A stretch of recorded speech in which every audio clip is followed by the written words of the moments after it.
Welcome back to Bleav in Softball. I'm your host, Jenna, and summer is now well underway. So is this season of the show. It is season 3, but this is actually episode number 95 overall. We're still going strong, so thank you all for being here. And some quick reminders for the show. Follow us on Instagram and Twitter at Bleav in Softball. That's BLEAV. Bleav in Softball is also on YouTube, so subscribe. The video is pretty cool. You do get more features there, and you're able to see the guests the way I do when we talk, which is awesome. Okay, let's go through today's batting order. First, we'll cover our bases, give you some news and call-outs from around the softball world. Then we'll head into today's interview with Rhonda Revelle, longtime pillar of the softball community, and I am thrilled to have her. Then we'll end things with the foul tip of the week, where we share tips to help us keep going and get better. All right, let's get started. Covering our bases. Our partners at BetOnline continue to be the #1 source for all your betting needs and sports info. Find all the latest odds, news, and sports developments, including NBA Summer League, Major League Baseball, the latest fighting news, and even next season's early NFL futures. Head to the website or use your mobile device to sign up today to receive your 50% welcome bonus on your first deposit. Just use our promo code BLEAV to get the bonus and get into the action. BetOnline, where the game starts. And today where I'm going to start is the World Games. International softball, it's been super exciting to watch as usual. But one of the coolest call-outs that I think we've seen from this competition is on Team USA. So Haley Mcclenny is back. She's been playing in Alabama with Team USA. The reason that this is such a big deal, too, is because almost every Tokyo Olympian, player or coach, that we've had on the show has talked about how hard it was not having family at the Olympics last year. So the fact that she's actually back in her home state, she was seeing her parents in the stands, and she said in an interview, and they talked about it on the broadcast, that just seeing her parents in the stands is all that she needs. Like her teammate, Kayla Bro, they played college ball together at Alabama. We recognize Kayla from all the ESPN games that she's done.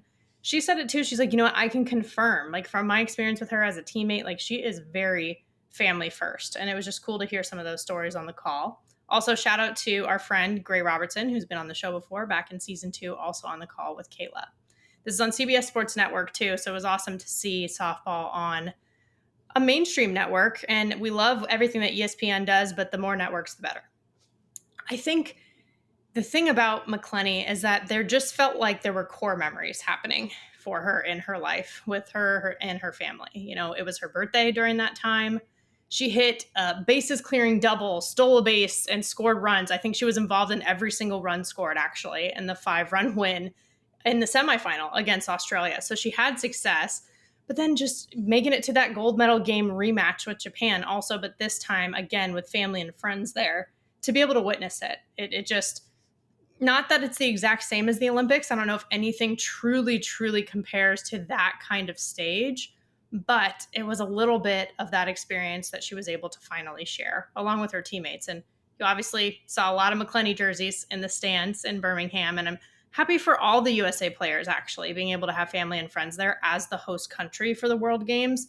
It's just extra special when it's the state that you were born and raised in and you went to college to. So on the pro side, really fun to watch as well. WPF is continuing its season.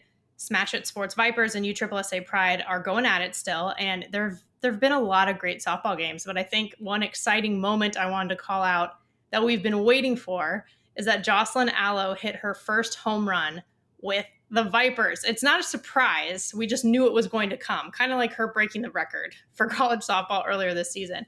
It happened in Evansville, Indiana at Bosse Field, and this is actually where A League of Their Own was shot, which is basically everyone, if you're a softball player or you like softball, it's basically your default favorite movie because it's just a classic. From my research, I actually saw that the only baseball fields that are older than Bosse Field in the US are Wrigley and Fenway. That's pretty impressive. So this is truly, when we say historic, this is what we mean. Thousands of fans were there, which was awesome to see that kind of support. And I just feel like it was another poetic moment. We've talked about so many of those for her this year, breaking the home run record in her home state of Hawaii, hitting a home run in her last at-bat in Norman with OU. It just feels right that that kind of thing would translate to pro softball as well. And speaking of just translating to the big stage, the Espys. So I always love it when softball is a part of this conversation. Jocelyn Allo is the reason, one of the reasons at least, because she is nominated for Best College Athlete for Women's Sports. This is alongside, just for context, people like Aaliyah Boston from the national championship team that was South Carolina women's basketball this past season. They took the women's basketball world by storm. But in addition to that, OU as a team is nominated for Best Team. And this is the second year in a row, actually, that this has happened for Oklahoma softball. Seven teams total are nominated. So Oklahoma is actually one of two women's teams on that list. The Chicago Sky from the WNBA are also on that list. OU is also one of two college teams that made this list. Georgia football is also in the running for this award. Then in addition to that, it's really all pro-level male sports. So there's the NBA and the NFL represented, and they're actually my teams, I will say, the Warriors and the Rams, respectively. And then the MLB and the NHL with the Braves and the Avalanche. So that's what the slate looks like. To me, I think it's obvious who to vote for, especially because of just the pure dominance that we have seen, even more so this past season than back in 2021 with their first national championship in this back-to-back duo of years that they've had. So you can vote on ESPN.com. Actually retweeted the link on my own Twitter, but you can also see it. Bleav in Softball did the same. So you can find it super easily, and you can just go ahead and click through. The award ceremony is going to be on ABC on July 20th at 5 p.m. Pacific, 8 p.m. Eastern. So please watch it and tune in, because I think there's an opportunity here for some greatness for softball, which we always love. And it wouldn't be the first time. Like, just a quick reminder, some past softball Espys players that have been involved here. Odyssey Alexander and Rachel Garcia have been nominated for Best College Athlete in the past. We had winners like Kelly Barnhill from Florida, Taryn Mowat from Arizona, and Kat Osterman as well, who's a friend of the show, as you all know. So to be able to add to that list would be fantastic and very well deserved. I think visibility like this is important. It's helpful to grow the sport, and it's earned for these ladies and for our sport overall. Someone who is also important to our sport is today's guest. So let's head into the interview. She is the Nebraska Softball Head Coach, 2022 Big Ten champion, NFCA Hall of Famer, and the winningest coach in Nebraska Athletics history, male or female, Rhonda Revelle. Coach, thank you for joining. Thank you for having me. It's good to be here. Yeah, I love getting this opportunity to chat with folks that maybe it's a little bit outside the season. I mean, I obviously love chatting to you all during the season, but maybe you get at least a little bit to take a breath now that the 2022 season is over, which, by the way, congratulations on all the success. Thank you. It was a fun season. Good group of players to work with and staff. Yeah, really fun to watch as well. And thank you. Yes, and that's the thing is, as I was getting ready to have this conversation with you too, I'm thinking, you have been part of the Nebraska softball family for over 40 years. Like, first as a player, and then obviously 30 years as a coach. Does that hit you? Like, do you realize that? Or is it something where you're like, it's hard for you to really realize it in the moment? I think I'm a lot more aware of it than I was maybe 10 years ago, but it was our then media relations person, Matt Smith, that, because Lori is in the same boat, Lori Sipple.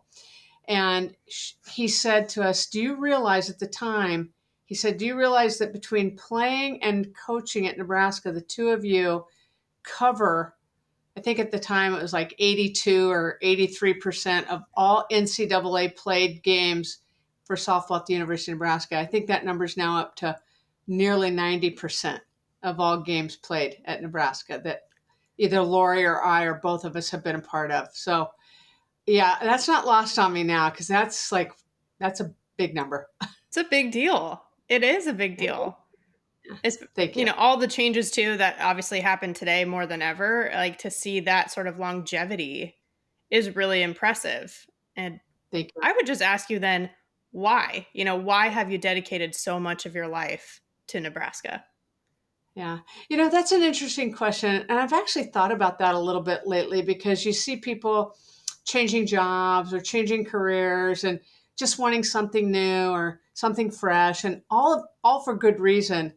And I just feel like every year, like you talked about, like right now we're in a little bit of an exhale where we're geared up with recruiting, but we're in a little bit of an exhale from the past season.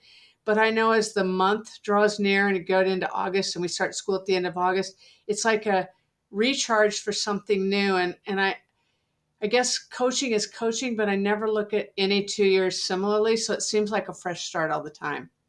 And the passion's just still there. And people have asked, well, Rhonda, how long are you going to coach? And I said, you know what? Until you don't love it anymore. I mean, that's the only thing I can say is that, you want to work to keep growing. That's very important, no matter what age you are, what career you're in.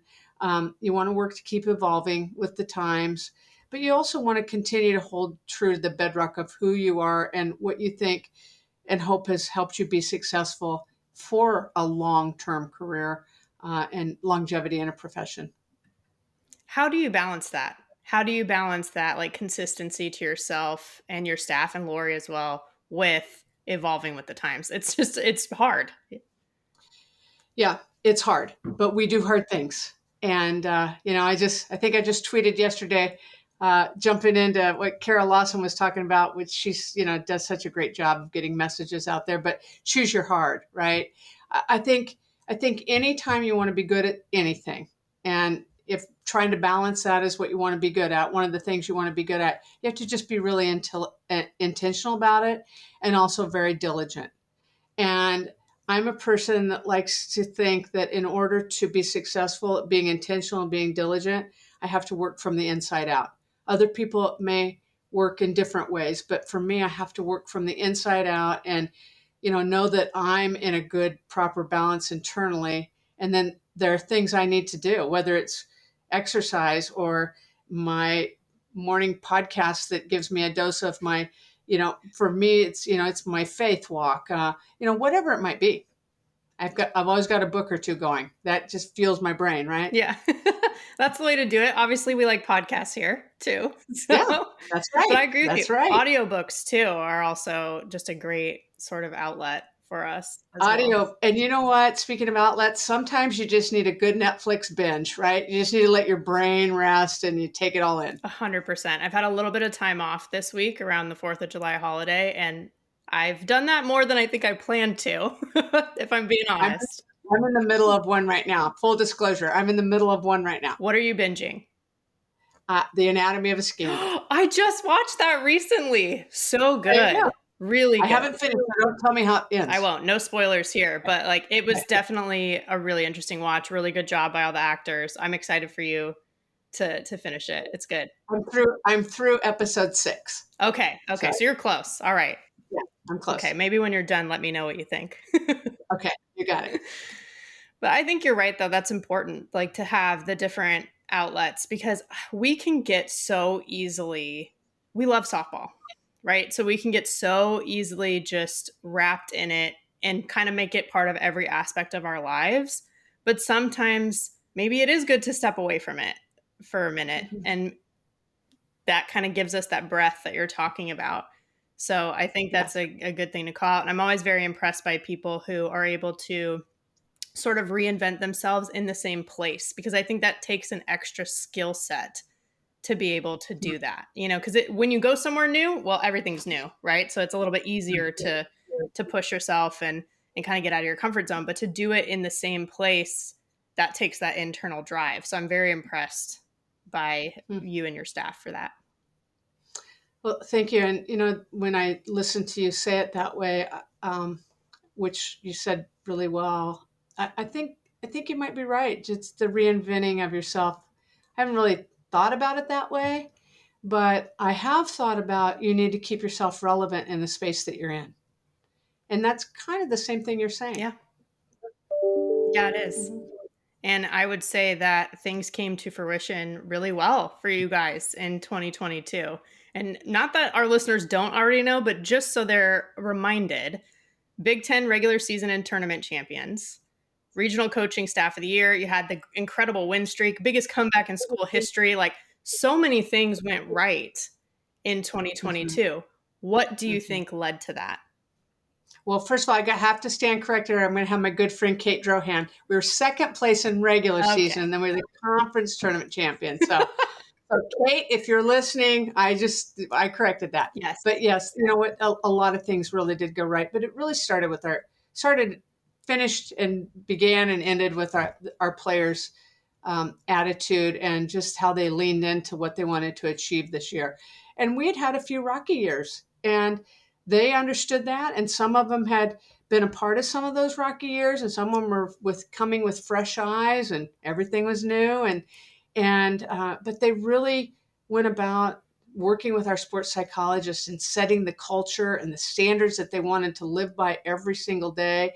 And because it was their words and their ideas, it's a lot easier to follow when it's yours, right? When it's not just descended upon you, like you have to act this way. So I think that it was much easier to get buy-in because it was their thoughts, their feelings, their vision. And really what the coaches were doing was trying to guide them in living out their vision. Right. Yeah. Yeah. How difficult is that as a coach to kind of give the players some of that responsibility and control and just kind of be their shepherd? Like you're having to sort of take that step back. Yeah. You've heard the term, the art of coaching and the science of coaching. And I think the sweet spot is in the middle. But I think a lot of when I think about coaches that I have a lot of respect for and that I admire, it's the intangible stuff that they do. And I think it's more leaning toward the art of coaching, like understanding their players, understanding what makes them tick. At the end of the day, we're in the people business, we're in the relationship business, and they become masters at knowing how to be and become with their team, and then also giving people the freedom. And people want their own authenticity, but I think what a coach does in the guidance part is they help keep the fence around the team concept, and then they let people move within the fenced in yard. Because it's just like somebody said to me, I had a player from another team talking to me about, what I thought were some good things as a leader on a team would be. And I said, well, tell me something that you maybe think your team could do better. And so the example was, well, when we're in the weight room and our coaches aren't there, we don't always buy into always wearing the same thing. Okay. Mm-hmm. And I said, well, what about if you came to a game and all of you were in different uniforms? Would that fly?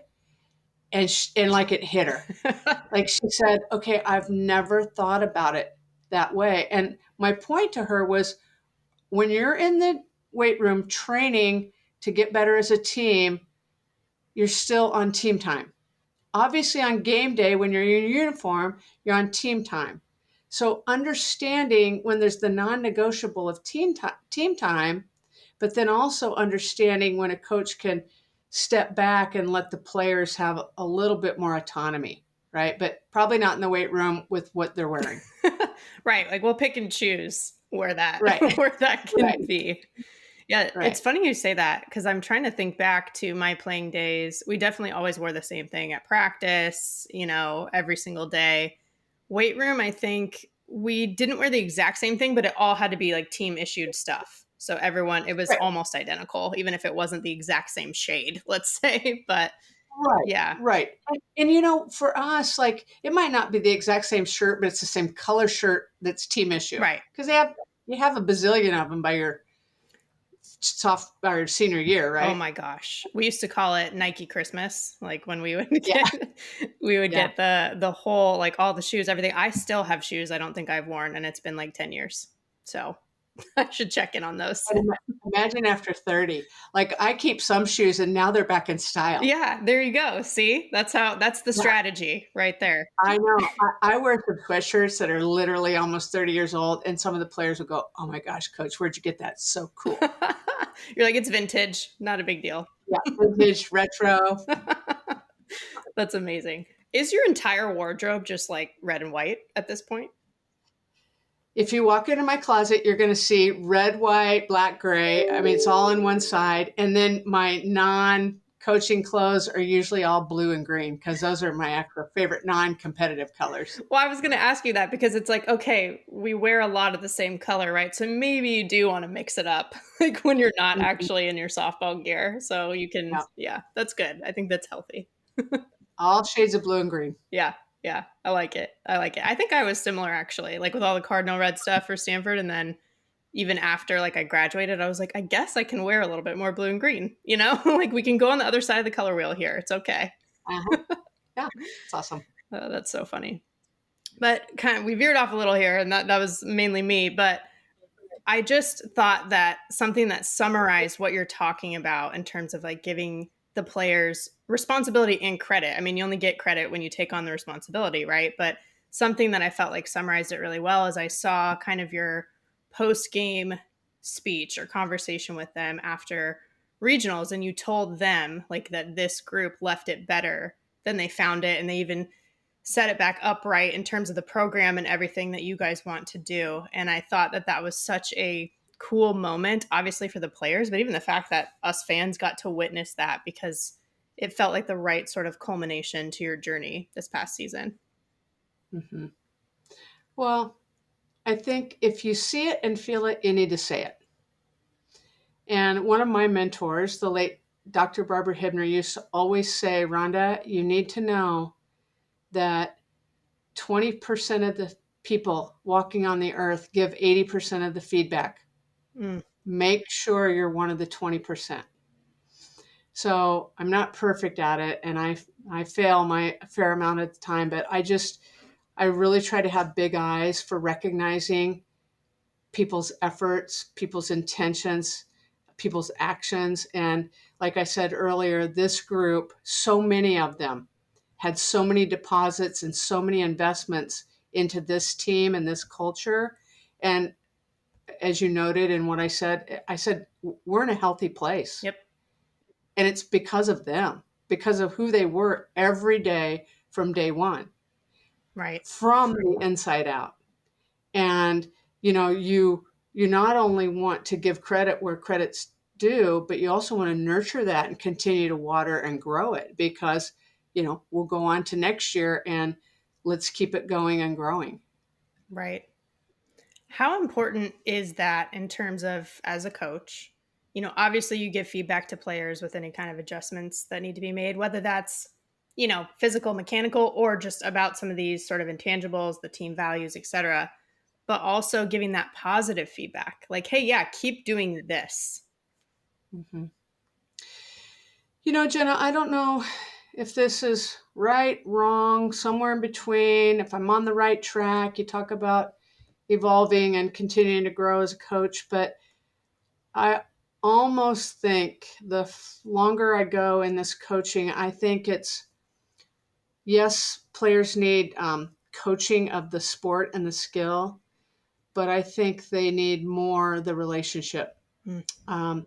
And the trying to know who we are as people. And I'm not saying that we sit down and we, are out giving all these heart-to-heart talks all the time, but just that consistency, that you take time with people, you look them in the eye, you maybe pat them on the back, you ask them how they're doing, and you really mean it, and you're waiting for their answer, and you're really an active listener. I think all that stuff, all of those things, when done in a sincere way, make anyone, I don't care if it's an athlete or an employee or anybody, a family member, it makes them I think it opens them up to receive information, and it opens someone up and motivates them to want to give more. And then I think that builds into the team. And I'm so big, and this is maybe where I'm old fashioned and old school, and I'm going to just admit it. And I don't want to ever change, because in my life, the experiencing of a team really being a team is so magical that it really, when you feel it, and we've all been on all sides of it, but when you feel it being a selfless, team-oriented team, it's addicting. And I haven't found one person yet that can deny that. And so when you feel that, you just want to keep feeling that. So you keep chasing that. I chase that feeling more than I chase any trophy. Yeah. But guess what? Everybody on the team has to add to that, because it takes barely anything to upset that balance. Yeah. Well, Sorry, I kind of got off on a tangent there. No. I think it's super important. And I think you just said it, like you chase that more than any trophy, but for that to work, really everybody has to do that, right? Like all the players, the whole staff, everybody has to feel that for it to truly Yes. work. Yes. And I think your leadership from your coaches on down through have to be really aware that that's the goal. Yeah. And then every team I've ever been on, whether I've been a player or coach that has achieved that, it seems like there's been a lot of winning. It's just been like a little side dish of chasing the other. Right. And I mean, I have yet to experience a team just fall on their face with relationship to the scoreboard when they're doing all that other stuff to be a team. Right. It's so true. Like, see, when we say it this way, it's like it feels simple, but it doesn't mean it's easy. You know, it's like easy, simple to understand, but not easy to execute. Well said. Really well said. Yeah. But I think it's important. Obviously, like you said, you have to give a lot of that autonomy to the players. But, you know, the coaching staff and the leadership still really sets the tone for what that looks like. And one of your TV interviews that you did this season really stuck out to me because Is it shocking me? maybe a little bit. Okay. Okay. All right. Fair. It's part of my job, right? Stalking. I'll add that You're to my right. list of skills. Okay. All right.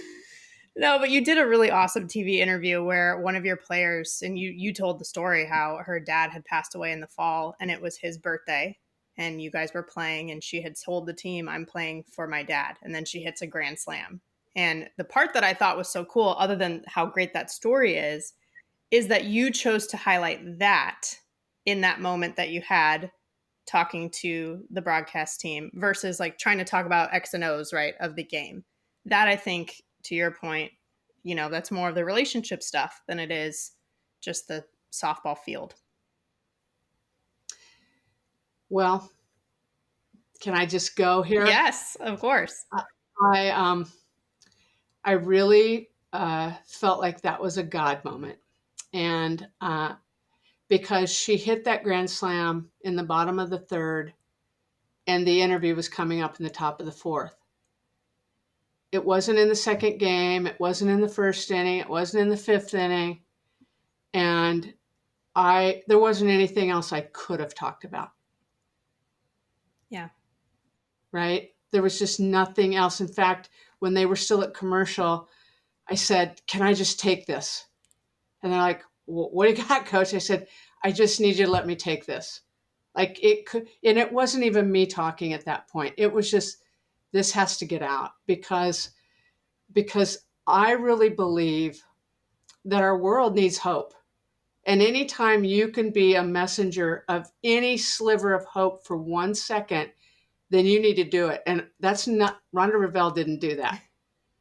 You know, I just tried to be the vessel. I didn't want to block it. Yeah. I didn't want to put a barrier. It just needed to get out. And so, you know, I was told by our media people that it had over 1 million views. And I'm just hoping that at least one person had a flicker of hope through that moment.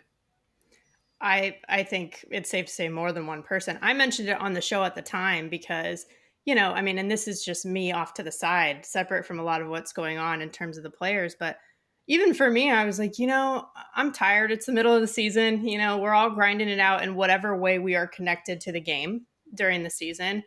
And it was energizing, right? And I think that went viral for a reason, right? That went viral. I don't know if people remember the score of the game at the end. That's what went viral, you know, and that's, you're right, because that's what people truly, you know, attach to and what we want. Mm-hmm. Yeah. Yeah. I thought that was the super, super special. And I thought it was, like I said, just really cool that that's the way you chose to handle that. I know you said you felt like it was bigger than you and it wasn't even you doing it, but I still think that's, just a good example, really, and even for like younger coaches as well, you know, just for people to see that. Thank you. But, you know, we talked about how you've been with Nebraska for so long.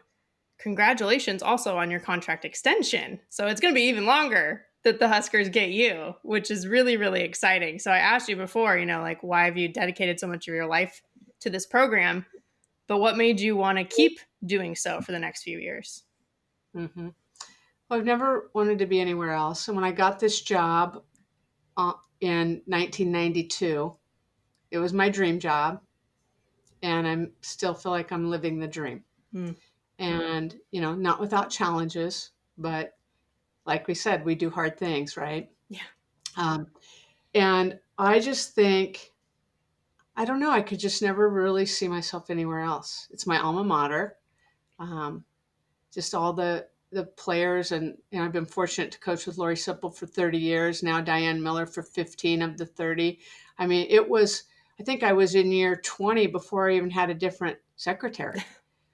And so there's just been a lot of continuity, and it's like building a family. Yeah. And and building relationships. And I just feel like we've built a lot of really good relationships. And then I'm pretty active in the community. I feel like I have a community around me. Like tonight, I'm going on a bicycle ride with my biking group, and we've got a nice little biking community, and that all adds to who I am and how I feel. And I think that there are several things that motivate people, like we've talked about earlier, whether it's a career change or a salary bump or whatever it might be, and all of it's good. But for me, I've been more motivated on trying to build something really special and it's sustainable, and to continue to grow it and to sink the roots deeper in the relationships all the way around it. I think it's incredibly special when an alum leads their alma mater, because to your point, you just mentioned some of it.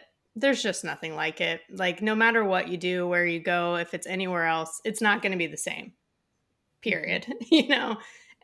And so I love seeing that. I mentioned to you before we jumped on how I cover all the teams on Pac-12 Network.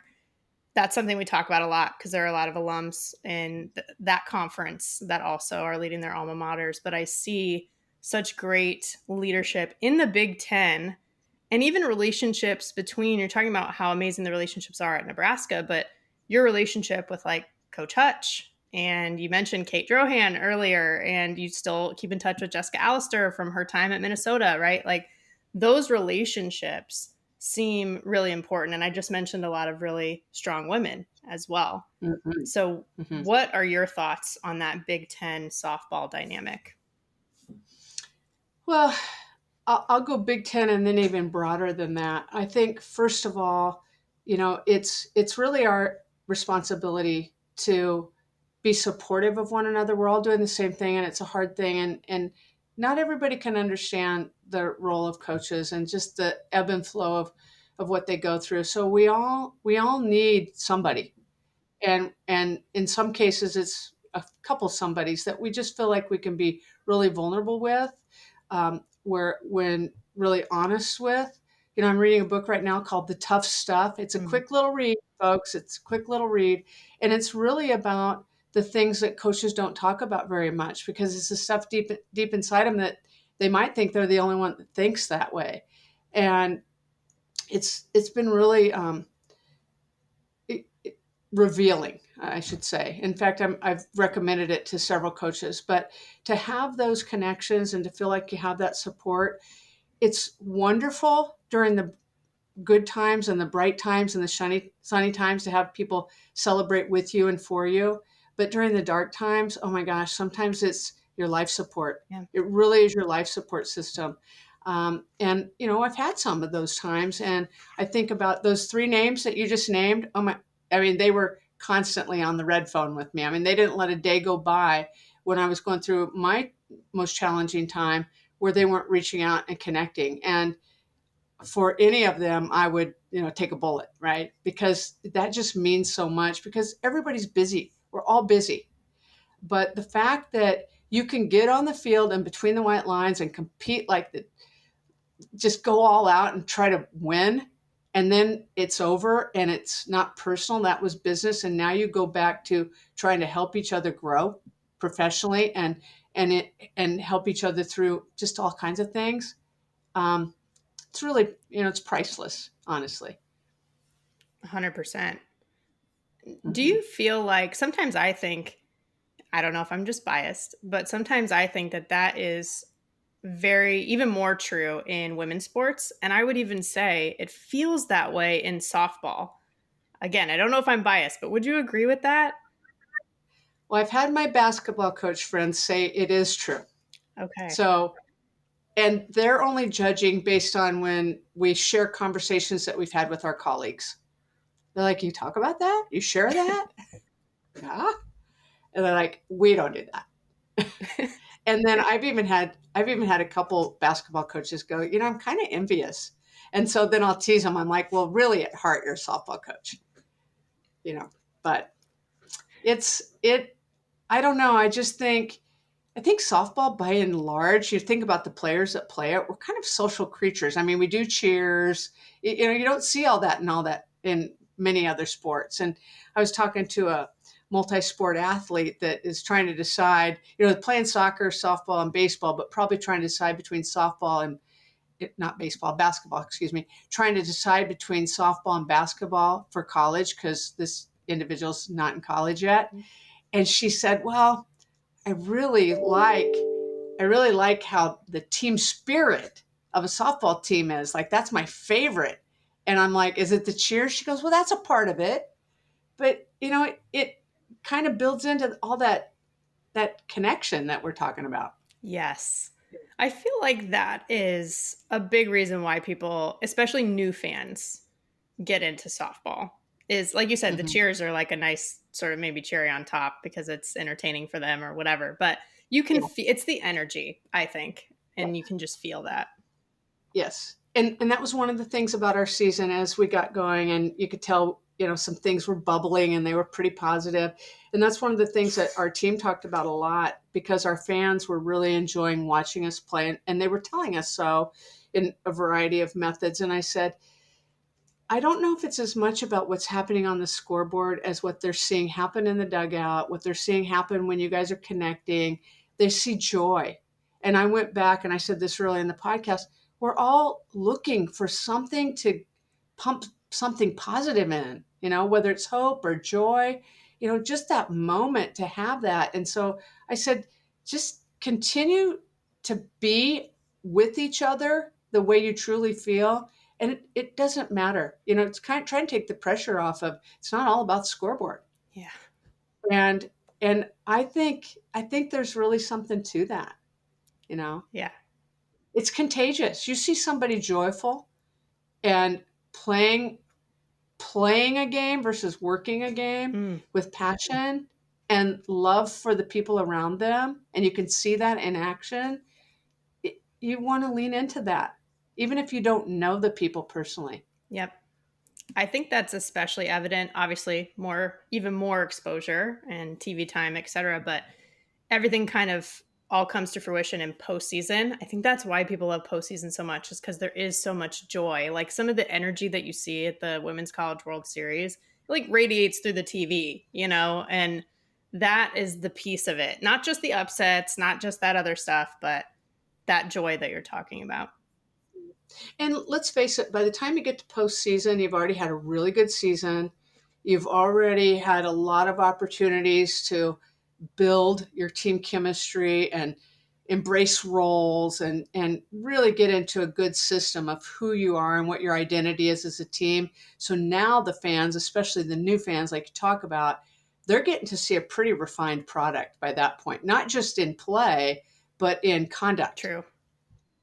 Yep, that's very, very true. And actually, speaking of postseason this year, it was just a good showing in general from the Big Ten. Most teams to make the tournament ever. Northwestern obviously went to the World Series, but probably one of the best super regionals we've ever seen that they participated in, right? Easily. Yeah, and that's another thing I told Kate. I'm like, Kate, you're on the West Coast. You guys are playing so late. I go to bed early, but I stayed up and watched those things. It's that, talk about addicting, right? Like, yeah. Wow, yeah. Like easily one of the best we've ever seen.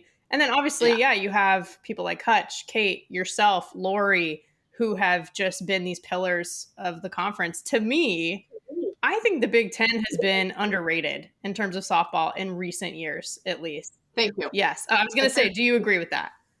We agree. We agree with you. We do. We do. Even the year that we could only play conference only. Yeah. We knew, and we only got 3 teams in because, the RPI was just all turned upside down because that. We felt that year, it's like, okay, well, we're going to just have to prove it next year. And then the next year we got the most teams ever in. And it was like, we're better. I mean, we felt like every team had a pitcher that could keep them in any game or win them any game. And so, when you have that in the circle, you've got a chance. Oh, yeah. Yes. I don't know. I know the media covers SEC, right? And all these conferences, fine. But I just felt like the Big Ten was, I don't know, we need to put more respect on Big Ten softball, in my opinion. You go, girl. You go, girl. But, obviously the latest news that has come out is that UCLA is going to the Big Ten, which we talk about all the history in softball that you guys have in the Big Ten. Then you got UCLA coming in to just add even more to it. What's your knee-jerk reaction to that? Well, my very first reaction, so Kelly I was not very far from me when the news broke because we were out in Colorado recruiting, and I felt this tap on my shoulder. And I looked back, and here's Kelly I, and she just looked at me like, what just happened? And I couldn't help myself, Jenna. I couldn't help myself. I said, maybe now we can get the season moved back. I wanted to ask you about that. That is a great point. That's a great point. She said right in step, because, Jackie Joseph just retired. She said, that's been Jackie's initiative for so long, we can call it the Jackie Joseph rule. And so I at that point in time, text Jackie, and she's all about it. And Kelly I gets on the phone with Hutch. And so I don't know if it'll ever happen, but it makes, here's the thing that I can tell you about the Big Ten. When we have a decent day, our stands are packed. Oh, yeah. And the best way from a business model, I don't know that we're going to be able to generate revenue because I don't know if we have enough seats, but at least be a little more revenue neutral, mm-hmm. right? And the same with our baseball team. We've got a baseball stadium over here that you can easily set 5,000 fans, and they'll pack it on days where the weather's decent. So if we even move that season back, I don't know, 2-3 weeks, and you're playing just a little deeper into the summer, who knows?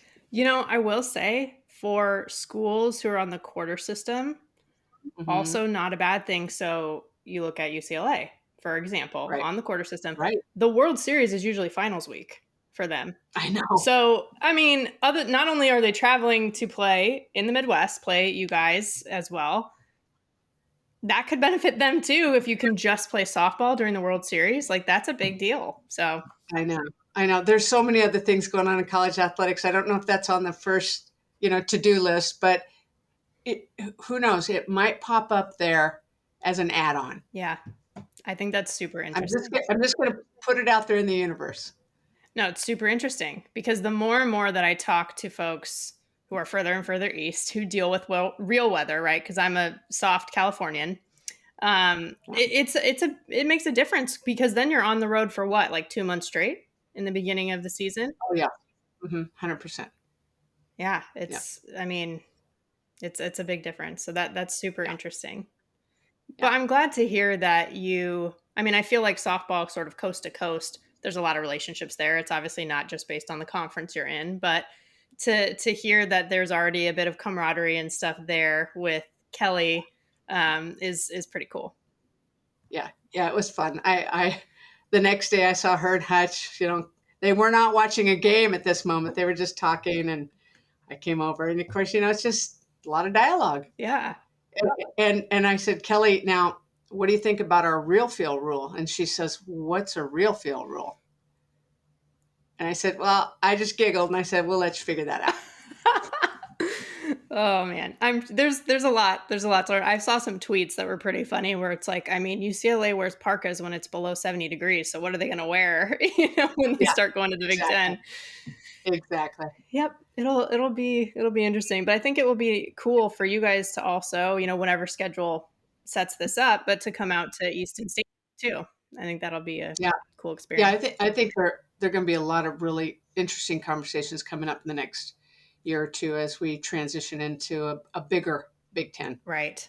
Well, and thoughts on it's wild. Most people don't realize that USC doesn't have a softball program, which is crazy. They could field a team so I know. easily. Makes no sense. Right. But wouldn't that be amazing if Hmm. that happened sort of as this is going Yeah. on with the conference? Hmm. Yeah. Yeah. Yep.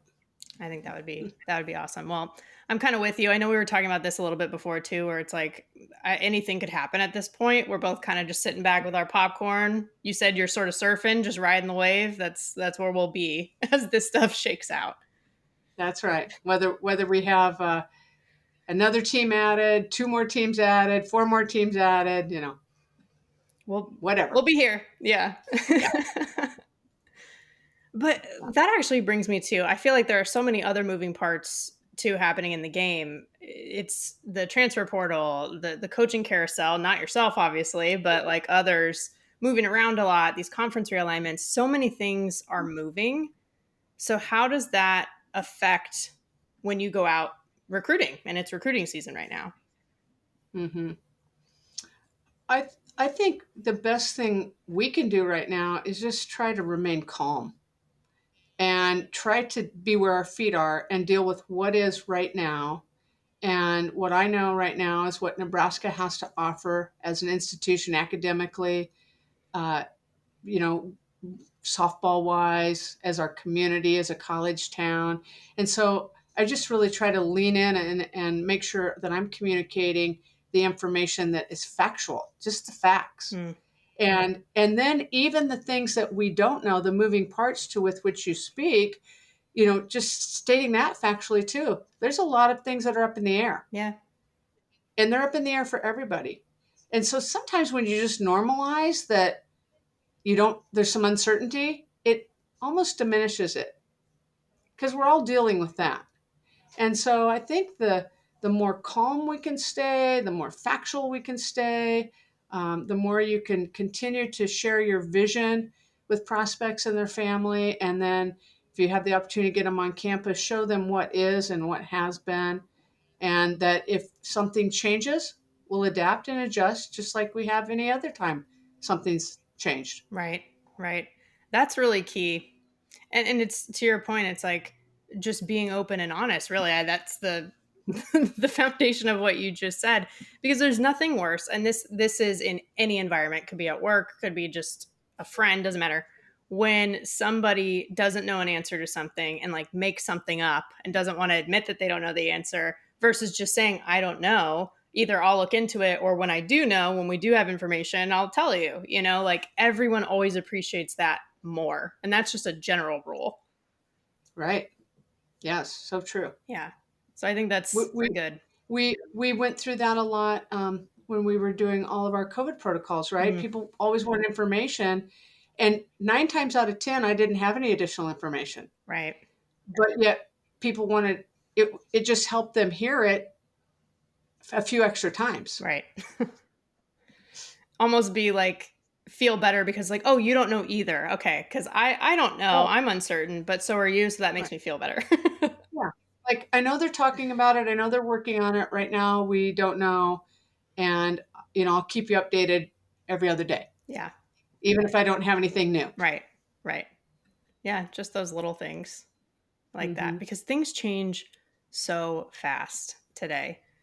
But in some ways, it took a while for things to change in terms of the history of our game, too. And it's wild that it's been 50 years since Title IX, 40 years with NCAA softball. And I cannot believe, in the best way possible, that you actually competed in the first World Series in 1982. That is incredible.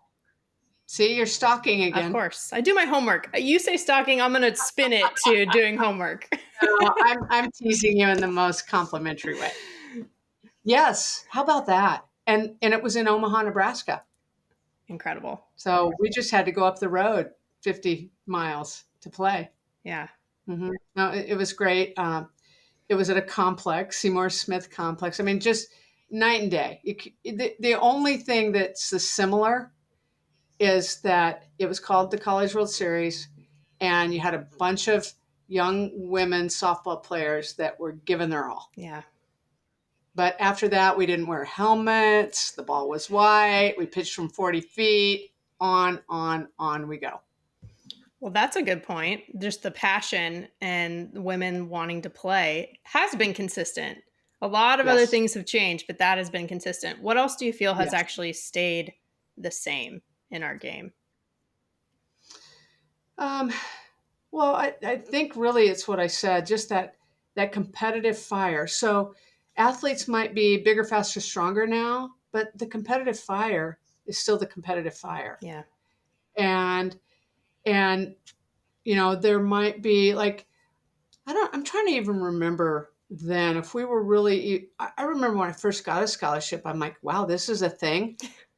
So, there's an awareness that this is a thing now, or a lot of things that this is a thing. But I think it goes back to the fun. If everybody can state, no matter where they're playing today or they're playing 40 years ago, why? Know your why. Yeah. I think our whys are really, really similar. Yeah. That's a good point. Yeah. And I think the people that were fans of the game then, they had the same passion towards the game as the fans now. It's just the exposure has been so incredible that our fan base is so much wider. Like our bandwidth of the demographic of the fans is so much wider. Right. Oh, 100%. What you just said, I think, just clicked with me in terms of that why being the same. It's almost like it's the same path. It's just further along down the path now. That's but right. It's still the same direction, still the same thing that we dreamed of before. Yes. And we still have bigger dreams. The same pregame jitters, the same can't sleep before the night, the same feeling of victory, the same feeling when you lose. I mean, I remember when we lost out, I didn't want to talk to anybody for 2 days, and then going through that, I don't know what you want to call it at the end of the season, where everything just, nothing feels good, right? You just kind of got to flush it all. I don't care whether you're playing or coaching, and it could end even well. Like Lori Sipple talked about when she played women's major and they won national championships, and how when it was all said and done and you did all your final hugs and got home, it was still, there was an emptiness about it because you're not with that team and that family anymore. We all go through it. And I think even normalizing that, understanding the end of anything, especially if it's been good, it's a transition that is painful. Yeah. Yeah. It's that, like, you're right. And even that transition, like just from when you're done playing into real life too, it's the same thing. It's like, well, this has been good for most of my life. Now what am I doing? You're right. Anything good that ends, like there are still some challenges, even though it was a good thing in your life.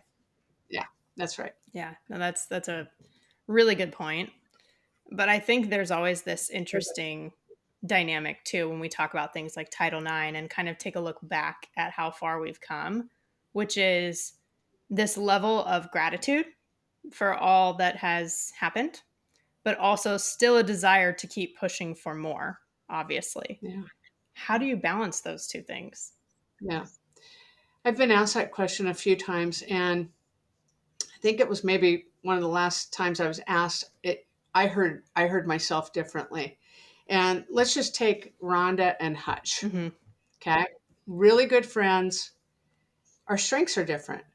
Like if you put us both together, I'm really heavy, and not that she's not, I'm really heavy in the gratitude.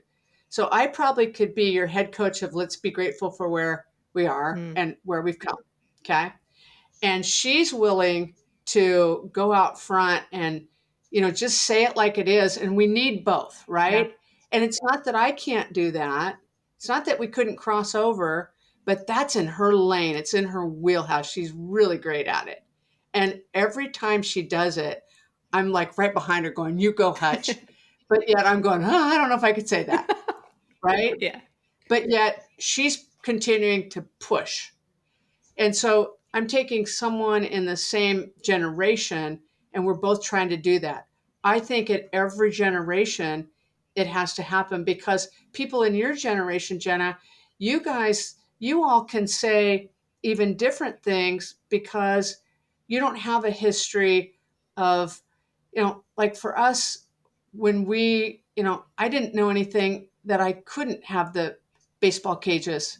See, they were called baseball cages. I didn't even know that was a thing that softball could share in those baseball cages when I first started being the softball coach. Right. Now that's unthinkable. You should have your own cages. Yeah.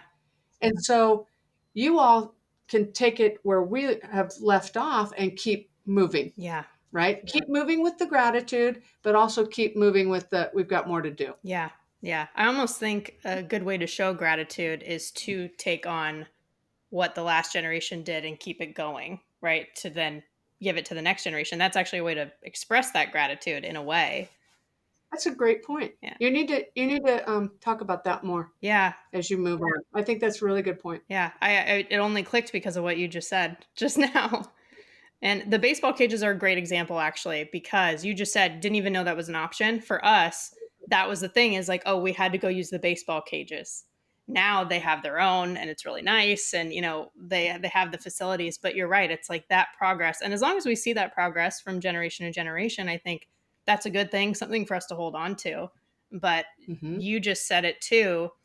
You have your strengths, Hutch has her strengths, other people have their strengths. That's why it's sort of like a team. Like we're all a team, just like a team does. Everyone has their own strengths. We're all working towards that same goal. So a lot of things you just told me just clicked some new ideas in my head. So thank you for that. That's awesome. That's awesome. I think the key is that we're all trying to do our part. Yeah. Right? Yep. That's exactly right.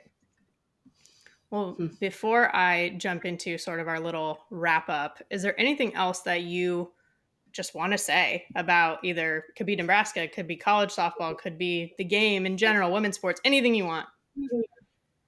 I think we covered a lot of ground today. We did. Right? I still think it's a great game, and I think that the biggest thing, here's what I would say after being out recruiting for the better part of the last 3 weeks and just watching and a lot of young people playing, I would always encourage, and I always try to say this at camp too, that to make your journey in the game or whatever you do your own. And to know that when you're doing it for you. It's your passion. It's not trying to live somebody else's passion. And I think for young people, there comes a time where they recognize that they need to live their passion, and maybe they are, or they might realize they're doing it for the grandparent or a parent or a friend or somebody else. But every time you're doing something because it's in you, it's in your heart, it's always going to be so worth it. And every time you're not, there's going to be a lot of heartache. And so I think, you see the joy in people when they're playing a sport, when they're playing because it's in them. And I just would keep encouraging people to, whether they're a parent, I think one of the greatest gifts I've seen a parent, and this was a parent that was a coach, gave their daughter permission to quit the sport. Wow. And it was a beautiful thing. There were a lot of tears. There was no guilt. There was empowerment. There was, I'm proud of you for living your life. And I just think that he recognized in that moment that she was trying to live his dream and not live hers.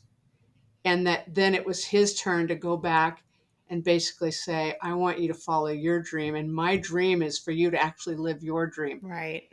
Right. And I think that we all have a responsibility with young people to help them be their own best authentic self, whether that's being in the game or getting out of the game. Yeah, that's a really powerful point.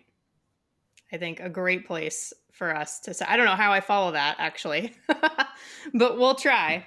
We'll try. So not that I want to wrap up, and I say this often, but I mean it a little extra today, too. I could keep talking to you all day long, but maybe we'll just have to have you on another time later down the road. Okay. We'll do that. But just to wrap things up, I play a little bit of a game with everyone who comes on the show. Super straightforward, but it's called Safe or Out. And basically, I'll bring something up, and if you like it or you agree with it, you call it safe. And if you don't, you call it out. Okay. Simple enough, hopefully. So the first one is NIL, name, image, likeness, safe or out. Video review. Fair enough. Fair enough. Has anybody done that to you yet? Recently, yes. Oh, darn it. But you did it probably as seamlessly as I've seen. Okay, so mostly safe. Yeah. There we go. Mostly safe. Mostly safe. Is it just like there's a pros and cons like anything else with it? I just think that I think we need to live through it a little longer and take a 360 view, because I think with anything, when something looks really positive, as you live through it, you see the unintended consequences that could also be negative. Right. And there could be a plethora of those. I just don't think we know them yet. Yeah. Right? No, we have to learn. We're still in the learning phase for sure. And I think we need some more structure, because I think when it rolled out, there was little structure. And then as we go and as people get creative, like everybody's going to get, and there's no structure, then it just takes on all sorts of its own life form. Right. Structure. Which doesn't have to be bad. It can be really positive, but I just think that, we have to live through it a little longer. Yeah. Structure, education, but we also have to know what we're talking about if we want to educate people on it, which goes back to the learning, like you said. Right.